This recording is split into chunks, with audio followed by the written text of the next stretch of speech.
Nag-guest nga sina Jericho Rosales at Janine Gutierrez sa The B-Side na ang host ay si Bianca Gonzalez. Tinutukan talaga ng mga fans ang interview doon. Napanood nga ng mga fans na sinabi ni Janine Gutierrez na nagkakatampuhan din pala sila ni Jericho. Mali pala ang pagkasabi ni Janine na may pinag-aawayan sila. Sagot naman ni Echo, ano? Wala yatang natatandaan ang aktor na nag-aaway sila ni Janine Gutierrez. Pero meron din talaga silang hindi pagkakaunawaan. Inamin din talaga ng aktres na si Janine Gutierrez na nagkakaroon din sila ng mga hindi pagkakaunawaan at tampuhan ng kanyang boyfriend na si Jericho Rosales.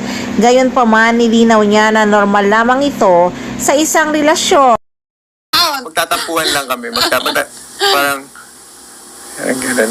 Pero I can't remember. wala naman eh. Parang meron dati. But I can't remember. Ano? I don't remember nga eh. Grabe yung pagkakaano. Remember dati pa? Oo.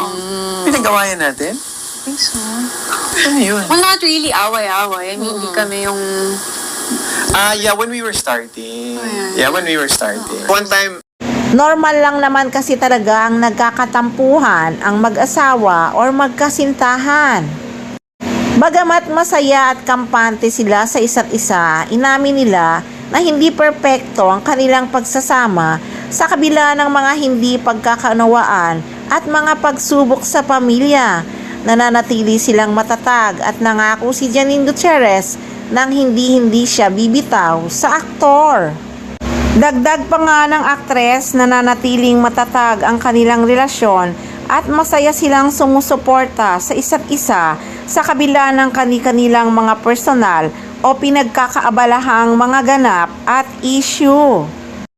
Yes, normal lang naman talagang nagkakatampuhan o minsan nag-aaway ang magkasintahan or mag-asawa. Doon nga nasusubok ang relasyon kung talagang matatag.